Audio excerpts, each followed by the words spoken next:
नीलाञ्जनसमाभासं शान्तं यमाग्रजं छायामातण्डसम्भुतं तं नमामि शनैश्वरम्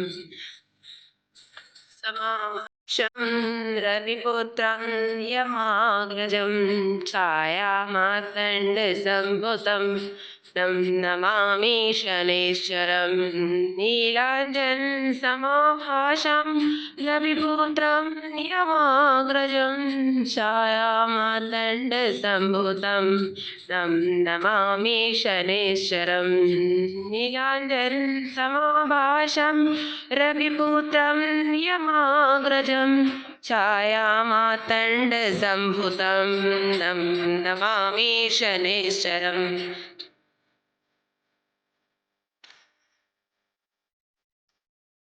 हे न्यायाधीश, हे मेरे कर्म फलदाता शनि महाराज, आपके जन्म दिवस की हार्दिक शुभकामनाएं करते हुए मैं ये आशा करती हूँ कि आपका हाथ मेरे सर पर हमेशा सदैव बना रहेगा। नीलाञ्जनसमाभासं रविपुत्रं यमाग्रजं छायामातण्डसम्भुतं तं नमामि शनैश्वरम्। नीलाञ्जनसमाभासं रविपुत्रं यमाग्रजं छायामातण्डसम्भुतं तं नमामि शनैश्वरम्।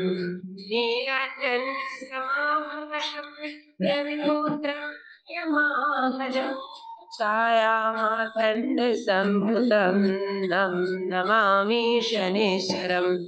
नीलाञ्जनसमाभासं रविपुत्रं यमाग्रजं छायामातण्डसम्भुतं तं नमामि शनैश्वरम्।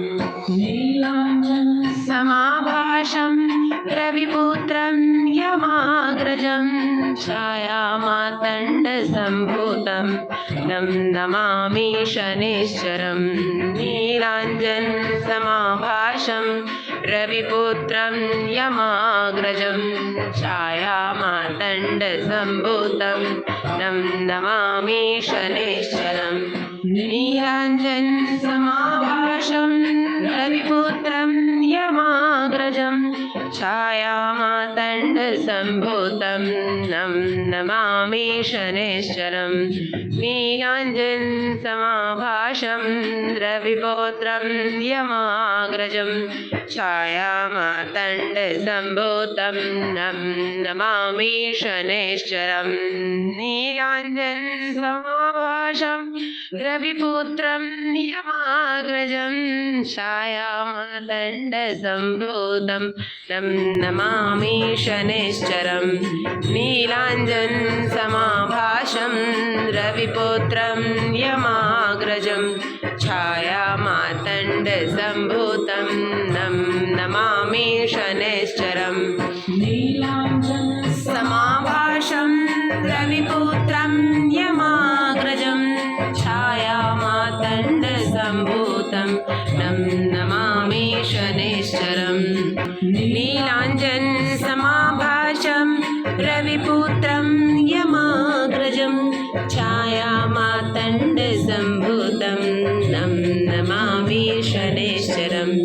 नीलाञ्जनसमाभासं रविपुत्रं यमाग्रजं छायामातण्डसम्भुतं तं नमामि शनैश्वरम्।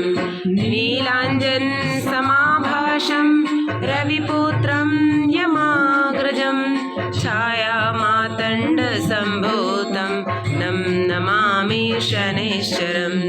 नीलाञ्जनसमाभासं रविपुत्रं यमाग्रजं छायामातण्डसम्भुतं तं नमामि शनैश्वरम्। नीलाञ्जनसमाभासं रविपुत्रं यमाग्रजं छायामातण्डसम्भुतं तं नमामि शनैश्वरम्। नीलाञ्जनसमाभासं रविपुत्रं यमाग्रजं छायामातण्डसम्भुतं